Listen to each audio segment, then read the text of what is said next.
কোরআনের সবচেয়ে দামি সূরা কোনটা বলেন? ফাতিহা।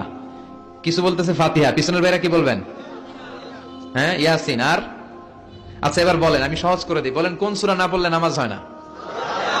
এবার ক্লু পাইছে, এবার ক্লু পেয়েছে। এই সূরা ছাড়া নামাজ হয় না। আমি যদি পড়াই হবে না, এই মসজিদের ইমাম সাহেব পড়াইলে হবে না, কিন্তু বাইতুল মোকাররমের খতিব পড়াইলে আবার হবে। হবে না?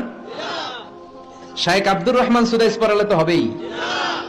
খাইছে কত বড় মুফতি দেখছেন, কত দিয়ে দিচ্ছে। জি না, আসলেই হবে না, কারণ এটা এমন সূরা, এই সূরা না পড়লে নামাজ হয় না। বিশ্বনবী বুখারীর বর্ণনায় বলেছেন আ'যামুস সুওয়ার ফিল কোরআন, কোরআনের সবচেয়ে দামি সূরা। এটা আমার বানানো কথা না, সবচেয়ে দামি সূরা। এই সূরার মতো সূরা কোরআনে তো নাই, তাওরাতের ভিতরেও নাই, ইনজিলের ভিতরেও নাই, জাবুরের ভিতরেও নাই। 7টা মাত্র আয়াত। কয়টা? কার কার মুখস্থ নাই হাত তোলেন। সূরা ফাতিহা মুখস্থ নাই কার কার? হাত তোলেন। হিন্দু ভাই নাই কেউ? আমাদের অনেক মাহফিলে হিন্দুরা আসে, হিন্দুদেরও মুখস্থ। সুবহানাল্লাহ কইবেন না? এই দেশের অনেক হিন্দুরা কালেমা পড়ে জানেন, বিশেষ করে তুফানের সময় আরো বেশি পড়ে।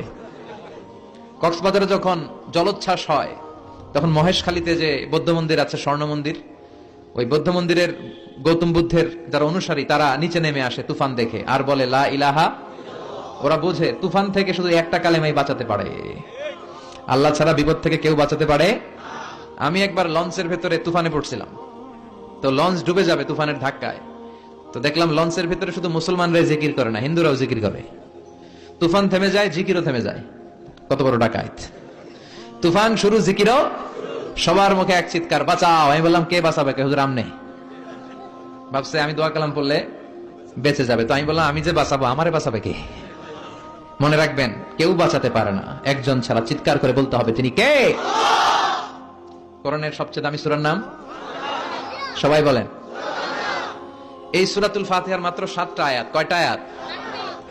এই 7টা আয়াত নিয়ে কয়েক মিনিট একটু আল্লাহর রাস্তায় কুরবানি করা যাবে না?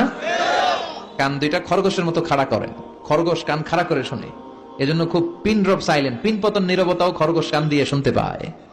তো আমি যতক্ষণ আপনাদের খেদমতে কিছু কথা বলবো, কান দুটো খাড়া করে রাখতে হবে। পারা যাবে না?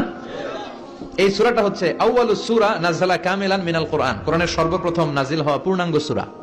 এই সূরার আগে কোন সূরা পূর্ণাঙ্গ একসাথে নাজিল হয় নাই। কোন সূরার 5 আয়াত, 10 আয়াত, 20 আয়াত। আপনারা যে এখন সুন্দর কোরআন দেখতেছেন, বিশ্বনবীর সময় কি এই কোরআন ছিল? না।